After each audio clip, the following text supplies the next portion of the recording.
Aujourd'hui, nous fêtons Sainte Catherine de Sienne. Elle est née le 25 mars 1347 à Sienne, en Italie, dans une famille nombreuse et profondément chrétienne. Très tôt, elle manifeste un amour ardent pour Dieu. À l'âge de 7 ans, elle fait secrètement vœu de chasteté et décide de consacrer toute sa vie au Seigneur. Ses parents souhaitent pourtant la marier, mais Catherine refuse fermement. Pour marquer sa détermination, elle renonce aux parures et mène une vie simple et retirée. Après plusieurs épreuves familiales, notamment la mort de sa sœur, elle obtient finalement l'autorisation de suivre sa vocation religieuse.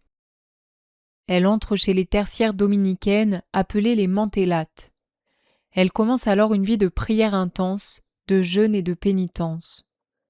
Pendant plusieurs années, elle vit presque retirée, cherchant l'union avec Dieu dans le silence et la solitude. Elle reçoit de très nombreuses grâces mystiques, des visions du Christ, des extases, et elle va même vivre le mariage mystique avec Jésus. Ces expériences nourrissent sa foi et fortifient son âme. Malgré son manque d'instruction, elle développe une sagesse spirituelle remarquable. Peu à peu, Sainte Catherine sort de sa solitude pour se consacrer aux autres.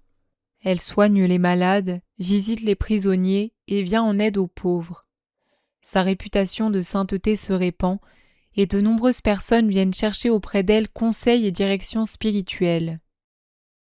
Elle joue aussi un rôle très important dans la vie de l'Église. À une époque de troubles, elle intervient auprès des puissants pour défendre l'unité des chrétiens. Elle écrit notamment au pape Grégoire XI pour l'encourager à quitter Avignon et à revenir à Rome, ce qu'il finit par faire.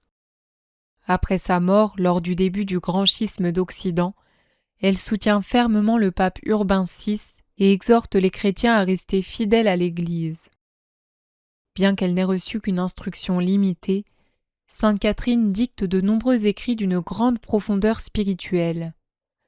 Son œuvre principale est le livre des Dialogues, dans lequel elle rapporte ses conversations mystiques avec Dieu. Elle laisse également de nombreuses lettres adressées au pape, aux princes et aux fidèles, pleines de sagesse et de ferveur.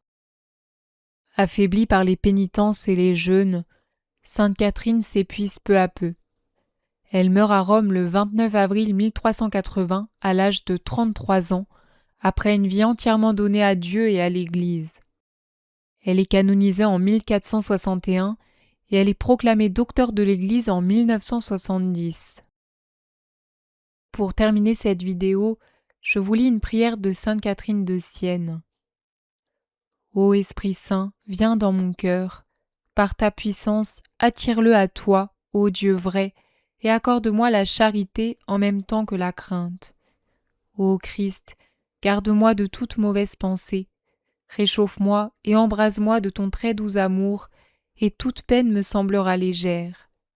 Ô mon Père Saint, mon doux Seigneur, maintenant aide-moi dans toutes mes actions. Christ amour, Amen.